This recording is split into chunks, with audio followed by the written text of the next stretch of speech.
Go ahead and get started. I'm going to try this from a seat this time and kind of see how it feels. But I'm Crystal Presley. I'm one of the creators of Blue Ridge Story Space, and I'm so happy to have everybody here tonight. This is our 6-month anniversary with Blue Ridge Story Space, and I can hardly believe that it's already been 6 months. We started in January of this year at Oddfellows, and they were gracious enough to have us, and then we switched last month to this new venue, and we absolutely love it. So thank you again for coming. And the way this works, I see a lot of new faces, and so the way this works is this is celebrating the mountain tradition of oral storytelling. This is a safe place. You can come here, you can sit down and tell a story, you can stand up and tell a story, you can walk around and tell a story. And what we do is each particular month we have a theme. Tonight's theme happens to be love and war.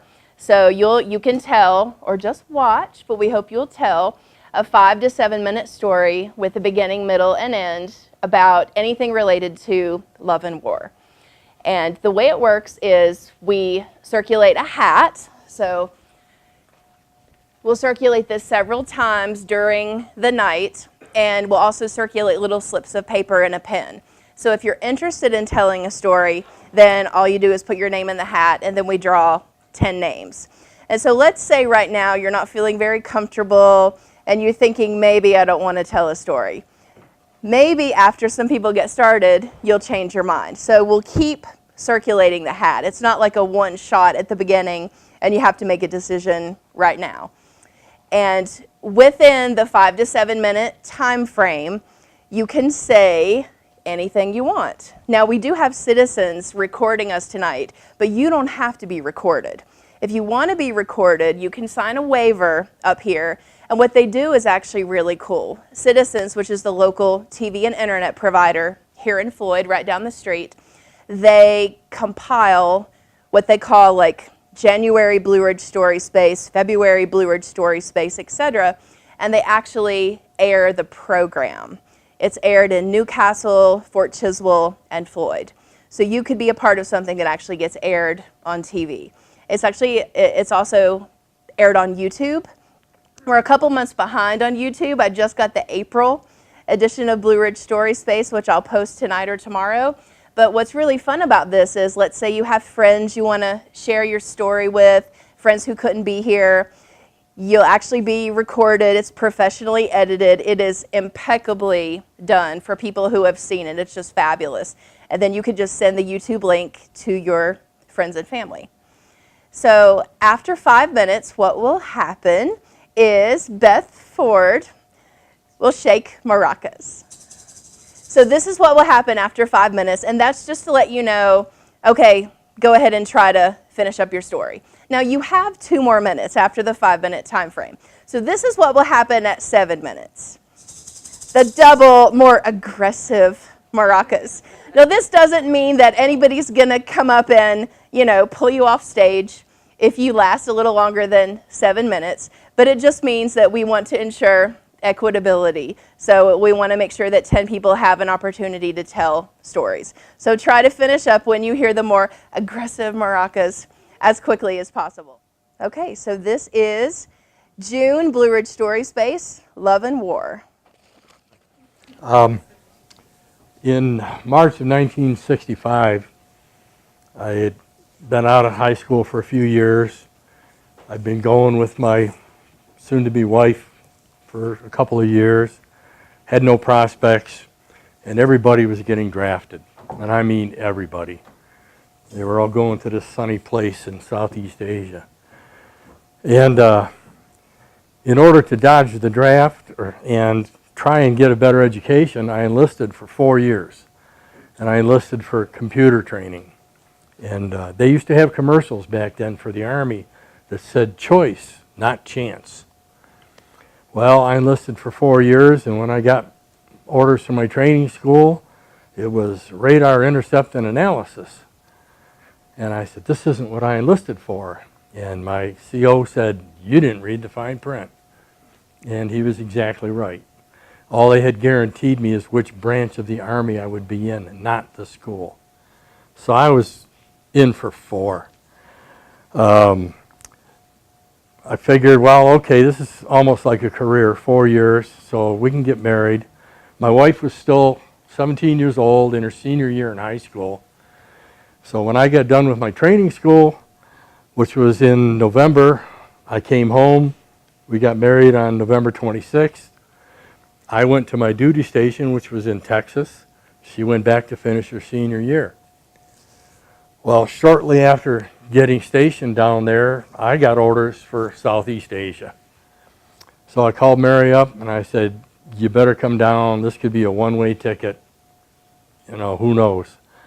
So she dropped out right before she was ready to graduate, came down to be with me. Being newlyweds, she immediately got pregnant. And the company that we were building up to go to Vietnam built up, and I was held back. They told me, you're going to be in the net, we're going to build up another company. We're going to build that up, so you stay. So, wow, I got a little more time. So this one company built up, and it's a big rigmarole to go to a combat zone like that.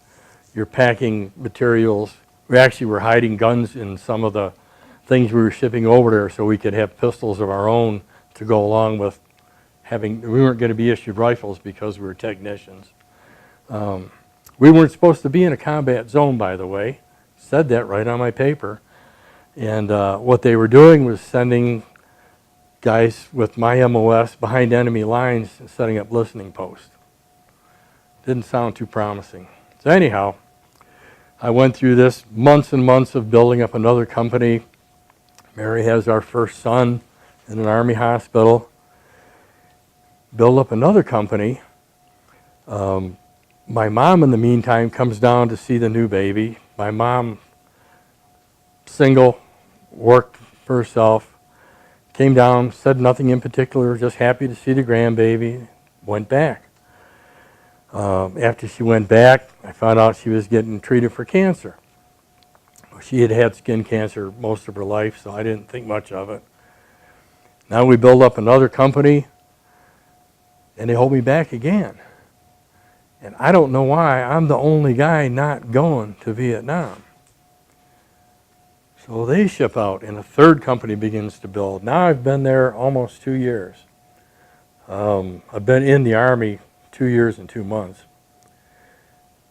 One day I'm in formation, and the CO comes up and hands me a clipboard and says, you're clearing post. I said, where am I going? What? He said, you're getting out. I said, what do you mean I'm getting out? He said, you're getting out. My mother, without ever saying a word to me, had gone to the American Red Cross. Unbeknownst to me, she was dying of cancer, and she had applied for a hardship discharge for me. And just like that, I was out. I wasn't going to Vietnam. I was going home. When I got home, my mom lived for about a year. She died in 1968. I would have been gone possibly for 2 tours in Vietnam had she not done this. So she may well have saved my life, along with getting her grandson or to be and her son safe and giving her kids parents. So it was kind of a strange, all of a sudden, to be yanked out of that situation with no warning or anything. But this last November, my wife and I celebrated our 52nd, separated, Freudian slip, celebrated our 52nd anniversary, which is exactly how long my mom was on the planet, 52 years. So I would like to propose a toast to the love of moms, because there's nothing like it. So.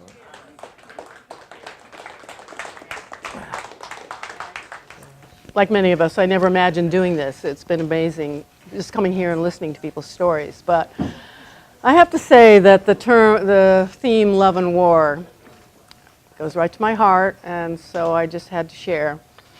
My first boyfriend in high school, and I graduated in '65, this was my junior year, we'd been friends, and we just got more friendship. And his dad and his dad was a doctor, and his mom was a veterinarian, and they had horses, and I was absolutely in love with horses. And so he got me riding, and I had my first experience sliding off, trying to ride bareback, but I survived.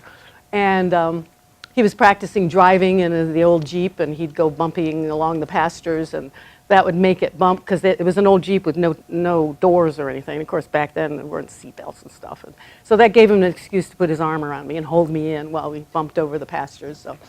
And they had dogs, and I just loved dogs. So it was definitely a fun first kind of high school love of some kind, whatever it is in high school. And then we went to the junior prom, and he picks me up in the old pickup, which I absolutely loved, because to me pickups were much more fun than fancy cars or anything like that. Because again, I like the funky, as some people know, and I like the farm connection with things. So that was really fun. But then by the time our senior year started, he announced to me that he was going to go into the military. And I was already moving in the direction of anti-war and pacifism. My dad was a congregational minister, and he had been a pacifist in World War II, I learned later, and a very gentle, sweet man. And it just seemed the logical direction as far as I was concerned. And there my friend Steve was going in the opposite direction, and it was because his dad was really pushing him to join the military. And again, he knew he was going to have to be drafted, and so he was going to go. So we started to fade in my senior year. And by the time we graduated, we were kind of not in touch that much. So then I go on to college, he goes on to military school. And I was totally surprised when, just before Christmas vacation in my first semester there, I was going to Cornell, and he calls me, and it was just 2 hours away from where our high school was in a small town in upstate New York. And he calls me and says, "Hey, I'm going to come pick you up for Christmas, for the Christmas vacation." And he knew that it would be hard on my dad to come pick me up, and he wanted to do that. And I was like, "What, Steve? You really still want to be my friend?" And he came, and sure enough, he had this nice new little Carmen Ghia, which he was very proud of, and we drove home in a blizzard. It was a 2-hour drive, and we survived, and it was just fun. It was a great adventure, and that was like us getting back together in ways that felt very real and very deep and very true to us, who we were as people. And then that New Year's Eve, we all went out to a party at a nearby restaurant up in the hills there, and with our high school friends and everything. And at the end of it, we stopped and did our parking over in the mountainside, the hillside, where we could see the whole valley where the town was that we'd spent our teenage years in. And we were just hugging and kissing. And that was,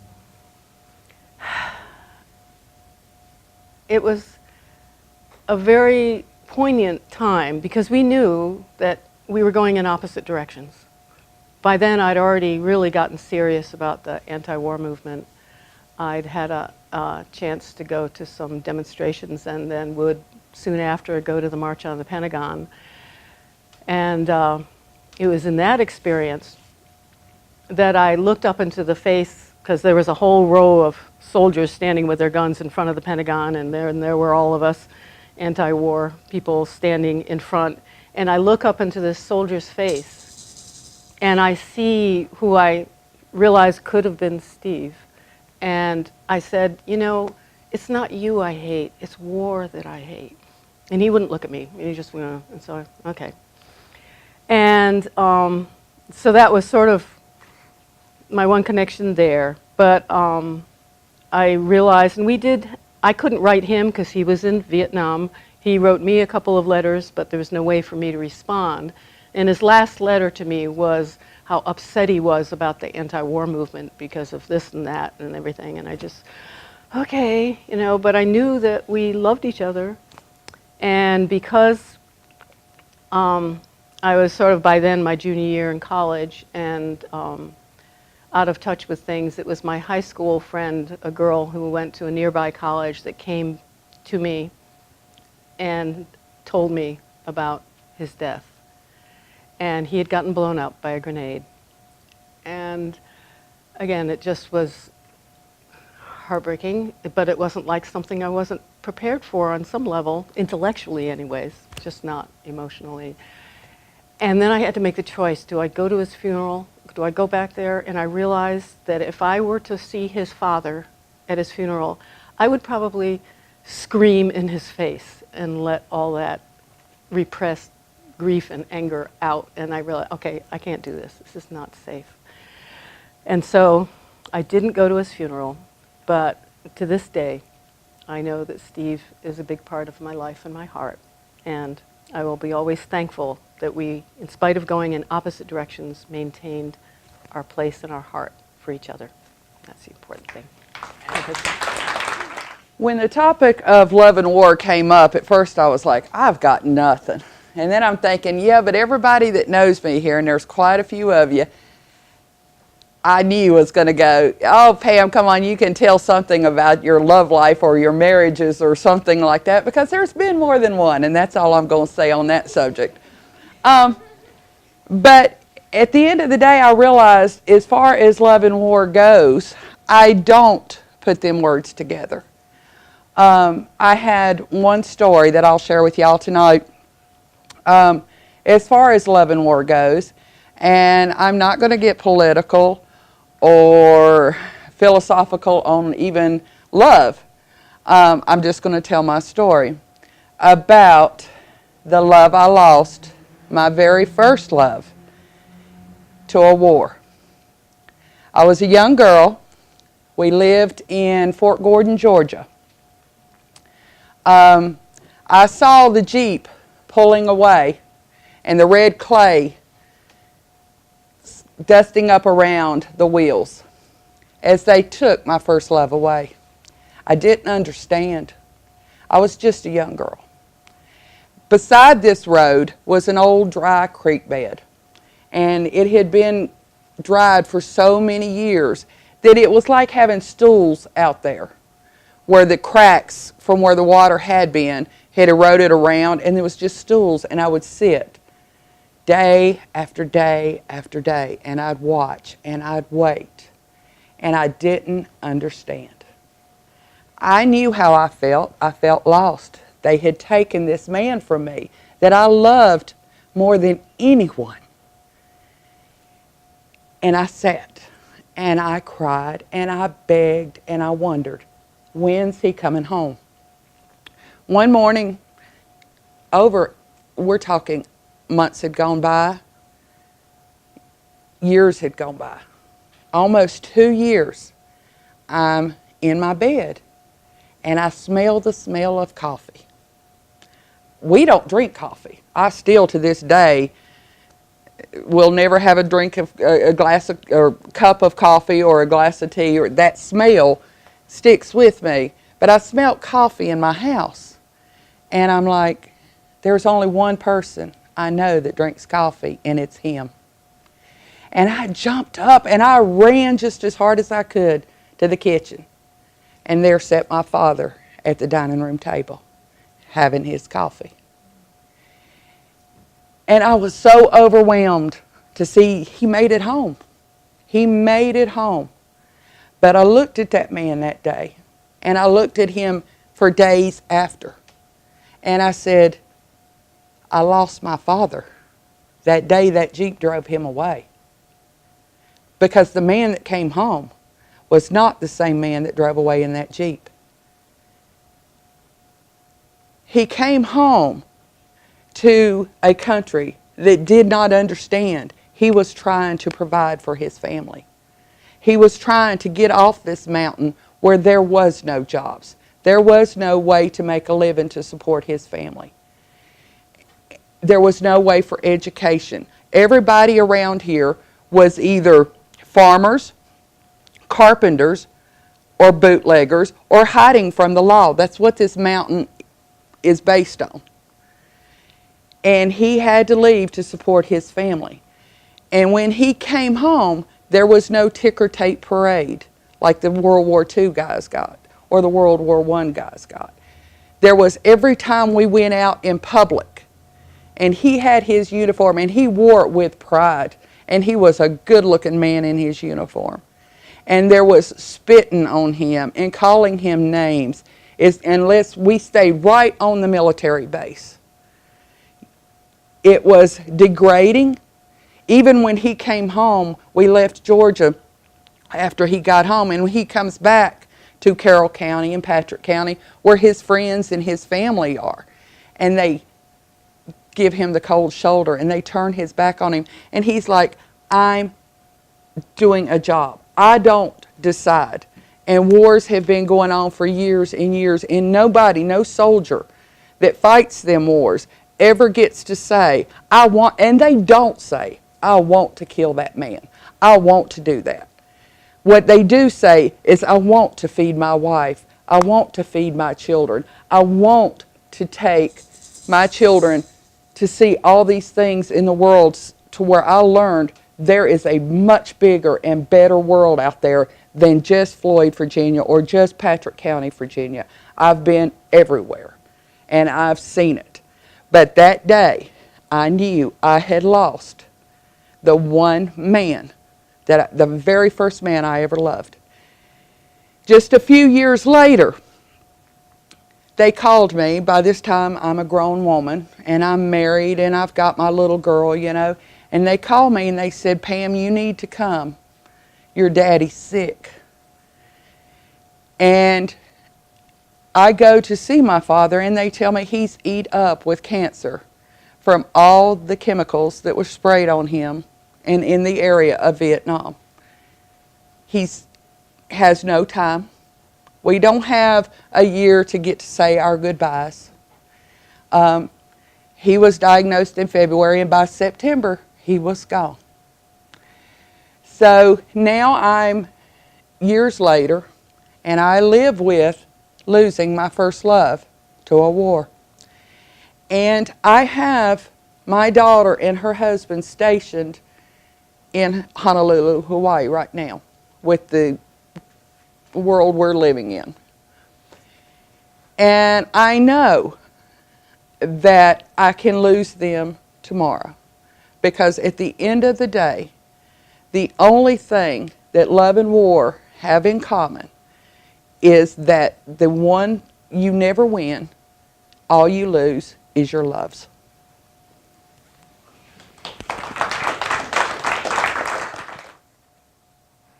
Mine's not about Vietnam, but here we go. I've never done this, so y'all be gentle. Imagine, if you will, young 19-year-old boy from South Carolina, a textile mill company, a town, little town, and he lives where all the houses in the town look very similar because it's a mill town, and everybody shops at the company store. And the year is 1944, and there's a war going on somewhere over in some place he's probably only read about in school books. And he began working at the company store when he was in high school, sweeping up after school and doing odd jobs. And this man, young man's name is Raymond, and he becomes my dad. And he is friendly with everybody, all the people that work at the store, especially a young woman named Lois that's the bookkeeper there. And she's just a friend at the time, but he decides that he has to go in the Army, of course, since it's 1944, and she says, okay, I'll write to you when you're gone, you know. Well, this is what my dad looked like when he left to go in the Army in 1944. And she kept all of his letters that he wrote to her, and I just happened to have them, and so I brought them to show. And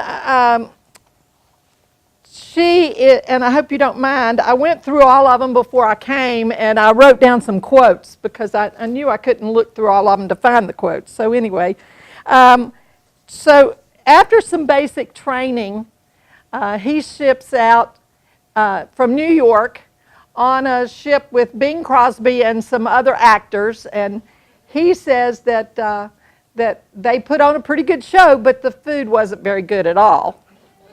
So and just to give you a time frame, the D-Day landing at Normandy was in June, and this was in August. So he wasn't too far behind that. And he goes to England, and he writes to my dearest Lois. Even though that she says we're just friends, all of a sudden it gets to be my dearest Lois. And he describes England in this way. Well, he describes the first letter. He says, I think we would do a little cooking tonight, whatever it would be. I'm sure it would be good. But mostly he tells about the English countryside. There are stone or brick houses with barns right next to them, which I don't like. I'm assuming that means, being from South Carolina, farm country, he didn't like the smells. Lots of hedges and iron fences. Most of the land in use is growing wheat, many cattle, and large horses, everything green. War is looking pretty good with Germany, and it may be over by the time you get this. Little did he know.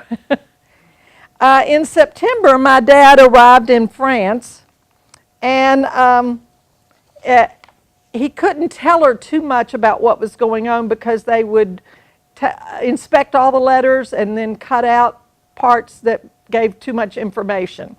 And so he would always end up asking about family back home and her brothers and sisters and her mother and that kind of thing. And he kept it pretty just on a friendly basis. And then he says, I like the French people a lot better than the English, even though I can't understand them. The climate here is a lot better than England. I miss everyone, especially you, old lady. Because, you see, he called her an old lady because she was older than he was. And she, unfortunately, still considered him to be a friend. The dearest Lois, I don't have any of those letters, but he must have given her a ring before, a friendship type ring before he left, because he wrote and said, I was sorry to hear about Granny. She died. She was more like a mother to me than a grandmother. I sure wish I could have been there, but this war has changed a lot of things, and all we can do is hope for the best. It's been raining a lot and the mud is deep. If I don't come back, keep the ring to remember me by, okay? I have a bottle of perfume and some pictures of France I'm going to send you, but if you don't hear from me, I'm okay. The weather turned cold and snowy and icy, of course, in France, and he wrote, I wonder what you're doing tonight. I'm a little cold, but other than that, I'm doing fine at the present time. It sure would be a lot better if I was with you. Lots of love and kisses. So he's getting in there, isn't he? And a Christmas card arrives from France, and he gets changed from the infantry to the artillery, which he said he liked a lot better. And but one of the biggest battles is getting ready to take place, and that's the Battle of the Bulge. And he is, at this point, Raymond is fighting in small towns and also in the forest. And at one point, he becomes separated from his platoon, and he is looking for a place to spend the night, and he goes to a house, and the lady hides him in the basement. And she feeds him an egg, and I'm imagine it was probably really the best thing he had had in days. And while he's in the basement hiding, he hears that the Germans come around the town and they, let me start talking faster. The Germans come and search the town and come into the house upstairs where he is. And luckily, they do not go down into the basement and find him. But of course, dearest Lois knows nothing of this until much later. In January, he wrote, "At the time your last letter was written, you seemed to be having quite a time with the babies being born at home, while I was still having more trouble with the Germans." And we now know that Battle of the Bulge took a big hits on Americans with the snow and the ice, and he does write from a hospital that he got hit by shrapnel, and he was in the hospital for trench foot. And this will earn him a Purple Heart later. He says, "I'm still in the hospital, but my feet are doing better. I've been in combat, and believe me, it is not fun. I sure would like to see everyone, especially you." And he sent her a hand-drawn Valentine card that I blew up. "To Lois, loving you always, from Ray," that he drew. And in April, he's shipped back to a hospital in England. And he says, "I came into the hospital with a concussion of the back and head. An 8mm shell landed a little too close to me. I have a wound to my back and my feet are black from trench foot. But I miss you heaps." And then from the hospital, he writes, "I received a package from you. You were really going to fix me up. A sweater, Vicks salve, cough drops, chapstick and cheese. We made grilled cheese sandwiches. I still have duties. I was on KP. I sure wish I was back. I miss you so much. Maybe it won't be too much longer before this war is over and we can all come home for good." At the end of April, Raymond turned 20, and war definitely changes you. And he went to Europe as a young whippersnapper boy, and he came out as a man. And I guess those endearing letters that he wrote to dearest Lois must have changed her mind, because then he writes, "Honey, you know I love you with all my heart, and I am looking forward to the day when we can be together for keeps." And all this time, of course, Lois was working at the company store, and she had already been to college. She had already had several jobs. She was already been married and divorced. But she was older, and that bothered her and her family. But they got married, and she was the original cougar. She was 35. She was 35 and he was 20. So there was a 15-year age difference. And they were married for almost 56 years. So I'm just proud that they are my mom and dad.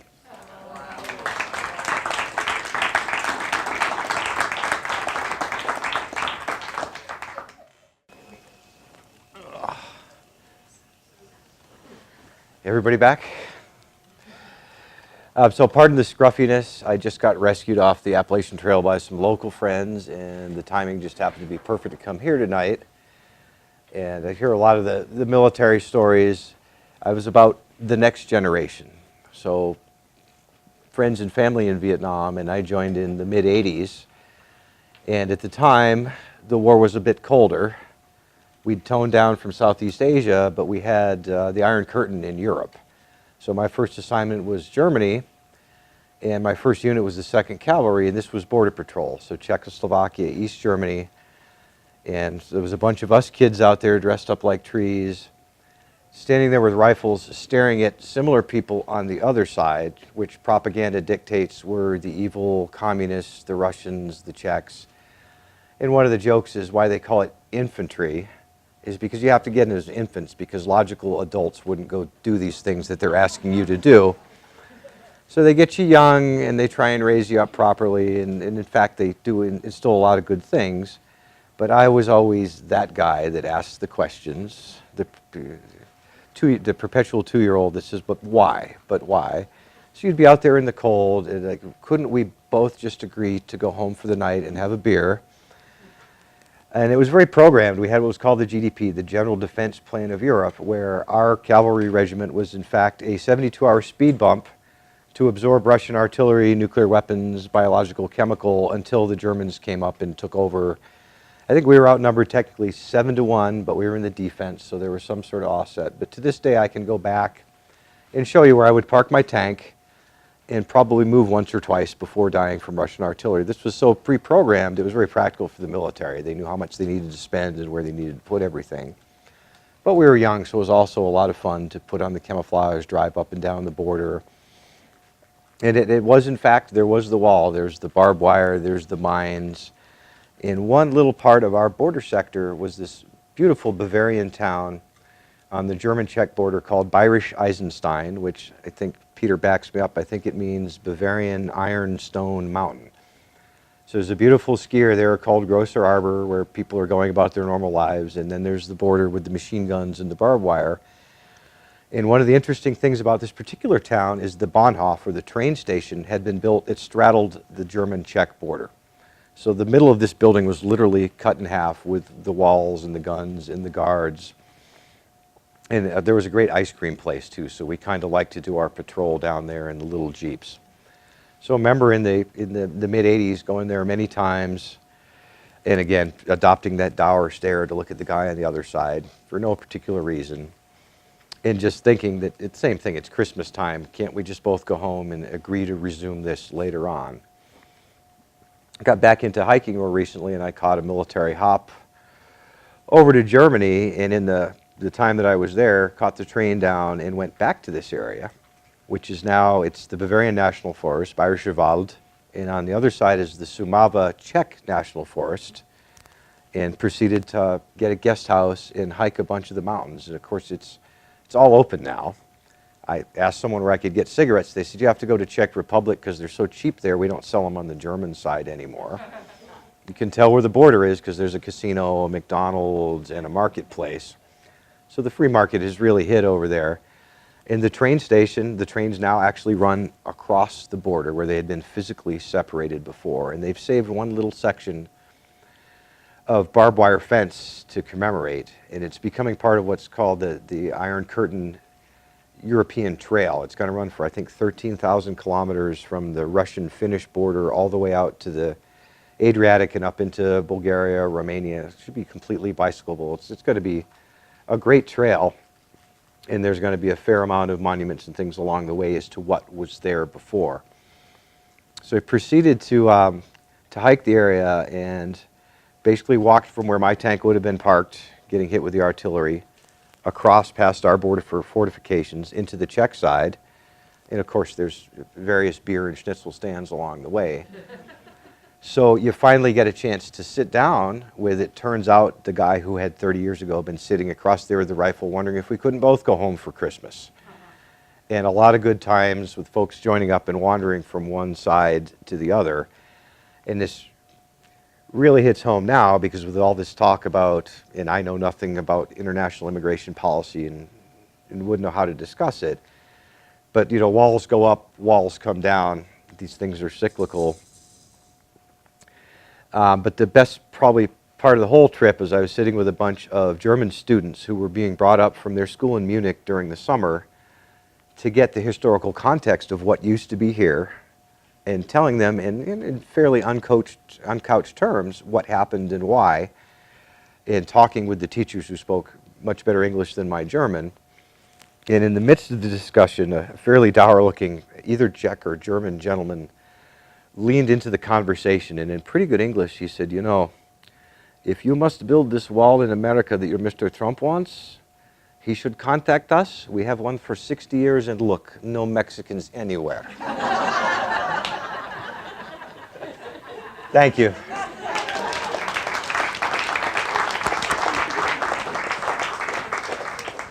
actually really didn't come prepared with a story, but so many things that people touched on just sparkled in me. And so there's people that know me maybe have heard some of this, but it really touched on I'm one of those lucky people in that lucky generation that got untouched by the war, and I feel very unscarred by it. But my parents, like in my generation, were all part of the World War II generation, and those of you that know me they weren't living in the United States, but they were Hungarian. So my parents got married in December of '41, and 2 months later, my father was out on the Russian front.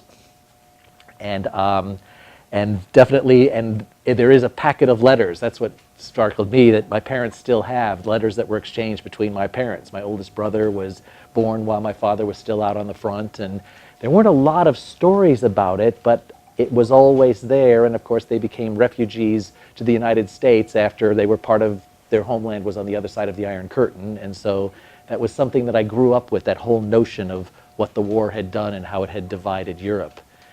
And the story where it came and touched me, I know my father had been in anti-aircraft in Russia, deep in the eastern part of the Ukraine. And when I was in the 6th grade, so this was early 60s, Vietnam really wasn't looming over society yet, but I had a 6th grade teacher that had sort of a patriotic bent on things. And on Veterans Day, she decided that since we were all children of World War II veterans, and everybody knew where were our fathers during World War II. And she had a big world map, and we were supposed to go home and research and put the little pins up where they were so that she could sort of collect. It would be a geography lesson and a Veterans Day commemoration. So everybody came back, and there were those that found the exact island in the Pacific Ocean where their father had been stationed, or in New Guinea or in Okinawa or wherever. And there were ones in Europe too. They were either in Italy or in France or someplace pinned up there. And so it was my turn, and I took my little pin and kind of went over this part of the map there and found approximately in the eastern Ukraine a spot where I knew that my father had been near the banks of the Don River when the big front crashed, and that's what I'd heard. And I hadn't heard too many stories about it, but I just knew there had been the big retreat. It was the beginning of the big retreat. And it wasn't until years later that the actual stories came out of what happened, and he actually wrote it down. And so there was a little bit of silence, and everybody was puzzled a bit. And then all of a sudden, every class has got that one space, and we had the superintendent of the school district's son was in that class. I mean, I won't mention his name, but whatever, he's far away. And he's just shouted out at the top of his lungs that they said, well, why is it you're not there? I said, well, my father was in the Hungarian army, and he was on the Russian front. And there was again silence. And then he shouted out at the top of his lungs, he says, but they were the enemy. And I just went like, oh, kid. I had the complete presence of mind. There was not a bit of embarrassment. I just went like, you stupid jerk, It's like he was a soldier in the war of the country he belonged to. He was not the enemy. It was the politicians that were the enemies. He was just the soldier that was there.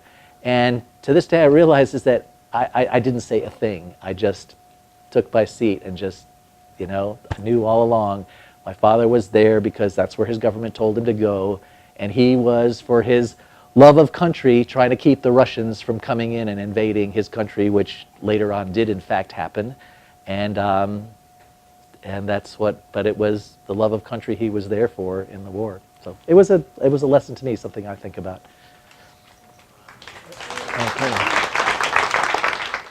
Okay. I've tried to get this under to the right time, so I'll go ahead and start. Okay. I love love. It is one of the most exciting things in the whole world, and I'm just filled with it. I've decided I'm about 50% filled with love and about 25% hot air, and the rest of it's water weight. That's what it is. I worked on that one. Okay. Ever since I was young, I longed to be in love. I dreamed about it. I thought I'd go walking in a field and there he'd be, and I'd find him. And I was just always so excited about running into this love. And I felt like nothing was good enough unless it was the Disney kind of love. It had to be Disney love. And I'm still to this day, that's it. It has to be perfect or it's just not good enough. So through that, I guess that's where the war comes in. The conflict is I'm often disappointed because I haven't quite I had not quite reached the Disney kind of love, and that's the most important thing, and that's the sort of the conflict that I have. But I'm sorry, my notes, I've got to look at them. So it says I get depressed sometimes because I don't always get that love, or I didn't, that I was looking for. Ever since I was young, I've been in love, though. I was talking with a friend of mine the other day at work, and he said the most sad thing I'd ever heard. And he said, I've never been in love. And my heart just sunk. It ached. And I thought, well, he's dreamy, and he's smart, and he's very young, and he's going to be okay. He's going to be all right. But then at that moment, I realized for the first time that I have the opposite situation that he has. He hadn't been in love, but he's young, and he'll be okay. But I was always in love. I fall in love with everybody. Everybody. I mean, ever since I was little, I fell in love with old men. And I fell in love with TV characters, and I fell in love with Holden Caulfield from a book I read. I fell in love, the high school quarterback whose brother's married to a lady I work with. I still think about him. I mean, this is a long time ago. It's embarrassing. And now that I'm older, it's gotten even weirder because I think younger men are really cute now. I have a problem with like somebody like not too young, but like Justin Bieber young. I just go nuts. But I guess the weirdest thing that I fell in love with was probably a statue. It wasn't just any statue. Anyway, I'll get to him. Whew. I finally met my husband. And it was in college. I met him in college. My boyfriend at the time introduced us. And ever since I met him, I was like, whoo, I mean, sparks flew immediately. I mean, it was just awesome. Butterflies, just everything. He was like the Holden Caulfield. He was a little bit danger, and he was good looking. But I was loyal to my boyfriend for 5-7 years, something like that. If kissing doesn't count. That doesn't count. I was loyal to him. But anyway, all the love that I had to give, and that I still have to give, I became the master of it, the master of the unrequited love. It was always unrequited, or unattainable, like, the TV characters, the quarterback, I could never, unreachable,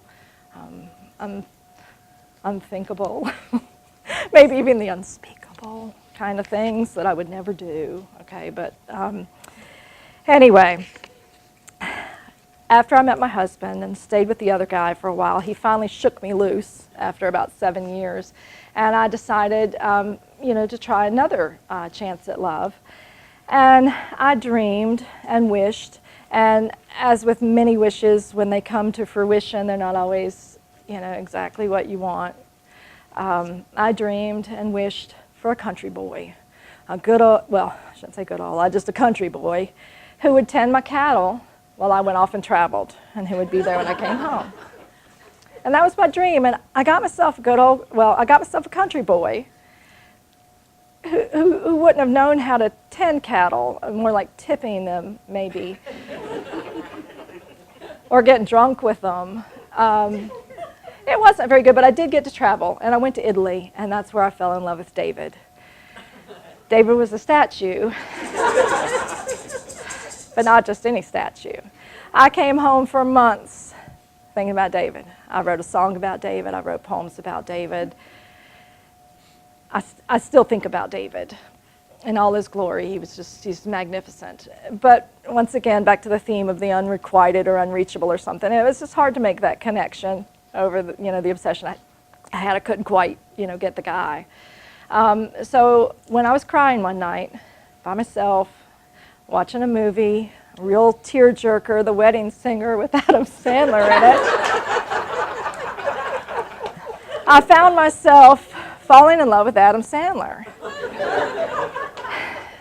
And and you've probably realized this by now, but at that point I finally realized that something wasn't very good in my relationship that I was in. I was in love with a statue and Adam Sandler. And Anyway, the second boyfriend shook me loose, and it was okay. I thought, I'm better by myself anyway. I'm happier, you know. And I was for a couple of weeks. And an old boyfriend called me, and we were friends. I mean, there might have been some kissing involved, but we were friends. And I thought, maybe tonight, this will be the night that I, you know, go out with this guy for real. I'm going to try something real because this guy's liked me for a long time. This is the night. And we were supposed to go out boating. And I thought, this is great. We're going to go boating. We're going to go out to eat at that fancy Luigi's in Roanoke, which is the best restaurant ever. And I'm like, this is going to be awesome. Well, it rained. And this guy always called and always checked on me and everything. He didn't call that night. And I was so expecting, this is the night, you know, it's going to work out for me and Disney. And he didn't call. It rained. I was eating a pack of nabs and drinking a bottle of wine. And I was feeling pretty good up until about 10 o'clock. I was like looking around my apartment. And around my apartment, I had these things that had been sent to me from my husband, Sean, when we were friends. He had gone to Germany, and he had sent me a cuckoo clock. He had sent me a T-shirt, which I still had. I mean, it had been 13 years. It had been 13 years since I'd seen him. But every 5 years or so, he'd call me, and I'd get the fluttery, butterflies, all that excitement. And then he'd find out I was seeing somebody, and okay, see ya, you know, and hang up. So I see all these memorabilia that he had given me that I'd never been able to get rid of. And I said, I've got to call him. I've got to call him. So I'm drunk on a bottle of wine and nabs, and I'm calling over and over, trying to figure out how to spell Klishevitz, K-L-I, what, you know, what, and I'm calling 411, I'm talking to operators, and finally I got through to him. And at that point, when Sean and I finally got together, it was like I'd finally reached my Disney, you know, Disney love, and I'm there. And of course, there's no trouble because people at lunch that eat with me know that everything's great. We have no conflicts. It's awesome. My daughter can attest to that. It's been great ever since. And I'm always hopeful because if I'm not, I'm depressed, and that's no fun. It's boring. And that's all I got to say. I always say I'm not going to put my name in the hat. And then I get nervous at the end that we're not quite going to have 10 stories. So at the end, sometimes I put my name in. So my father, we heard a lot of stories about Vietnam tonight. My father was drafted in 1969. And he was drafted right after the Tet Offensive, which was probably the worst time to be drafted, when America was very divided between people who supported the war and people who did not. And there were so many who did not. I wasn't born until 1978, so I never knew my father before the war.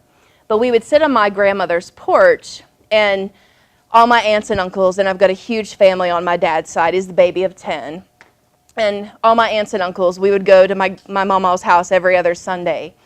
And they would all sit on the porch, and they would talk about my father, who was very often in the living room by himself, not really wanting to socialize with everybody else. They would talk about how my father used to be. And they would say things like that he was so calm, so collected, that he loved nature. He loved nothing better than to just be really peaceful, to go off into the woods and hunt mushrooms, and to fish, to hunt. And all these stories about my dad being so peaceful, they really bothered me because this wasn't the person that I knew. And I wondered why I couldn't know that person. Because the person that I knew, there were moments in time that I remember that were good, moments in time when my dad would make mud pies with me and he would go fishing. But then sometimes when we would be making mud pies, a truck would ride down the road and backfire. My dad would be flat on the ground. Sometimes when we would go fishing, I would drop something. It would make some kind of noise, or maybe an airplane would fly over low. And my dad would go just absolutely bonkers. And most of my childhood was spent with my dad vacillating between depression and rage. And that was the father that I knew. or rather, the father that I never really thought I knew. And so my childhood was spent with my father, who I knew was in the war, but I didn't really know anything about the war, spending much of his time hiding in his room, playing his guitar. And the word Vietnam was never spoken in my house, or if it was, and I grew up Pentecostal holiness, it was like the word sex. You whispered it. So when I would say to my mother, when I was maybe 7, 8, 9 years old, when I began to question why my father was the way he was, my mother would whisper simply, Vietnam. And that's all I ever knew. So Vietnam to me, it wasn't even a country, and it was barely even a war. It was almost like Vietnam to me was some sort of condition. Some sort of condition between, sometimes it was depression, sometimes it was rage, sometimes it was sheer panic, and that's who my father was.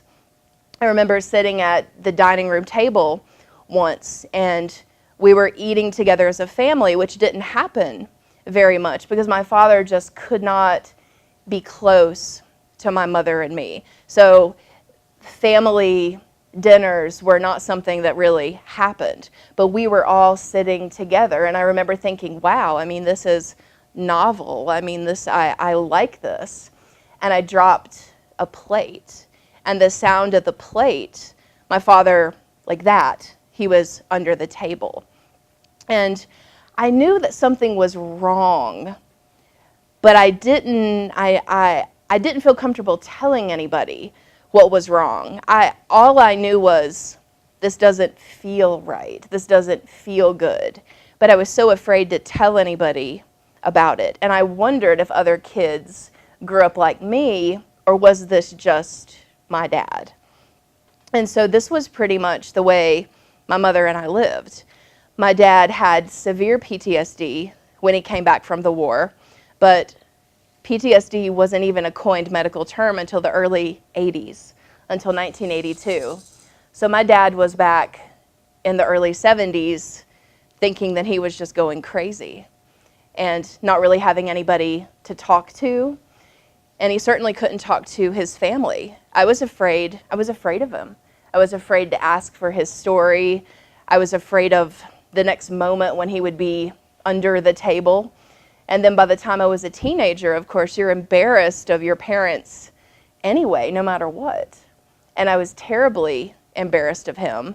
And the few times that he did come to ball games and things, I was so nervous. I remember biting my nails into the quick, just watching him from the dugout in the bleachers, thinking, what is he going to do? I mean, what if a truck backfires? You know, what is he going to do? What is he going to do? So I became very hypervigilant and very overzealous about trying to control his behavior. And when I was 18, the week I turned 18, I left to go to college. And my mentality at that point, my dad and I had a terrible relationship, and I said, screw this, I'm just never speaking to him again, because I didn't know how to deal with any of that. And I felt like the war was this unspoken tumor in my house, and there was no way we could talk about it. It hurt so much to not talk about it, so I wasn't sure what the answer was. So I went away to school, and I barely spoke to him for the next 13 years. And that did not exactly make me peaceful and happy.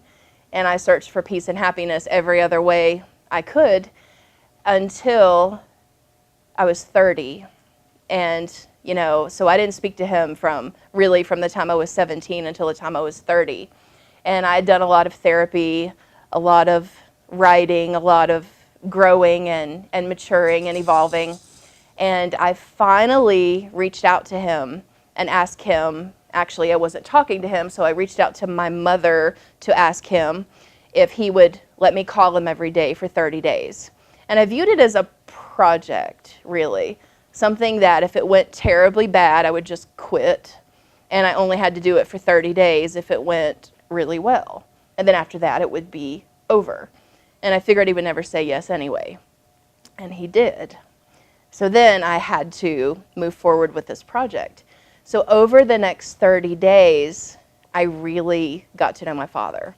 And I was able to ask for his story and his perspective, and I was able to ask all the questions that had been building for 30 years.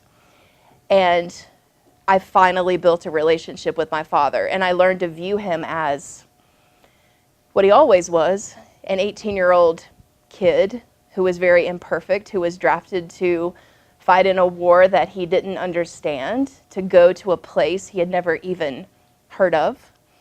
And I stopped comparing him to this idea of, this is what I wanted you to be, and you just weren't. So there was a lot of growing that took place, and in discovering my father, or in setting out to discover my father, I really discovered myself at the same time. And then I went off to Vietnam and built my trip around the places that my father had been and served. And the most powerful experience that I had was trekking through the jungle and finding an old helicopter landing pad. It's still there, a thin slab of asphalt. And there were tank tracks embedded inside of it. And at this point, I'm crying hysterically. And I walk over to the edge and I look down, and there are soldiers' boot prints still embedded inside. And I took my shoes off and I stepped inside them.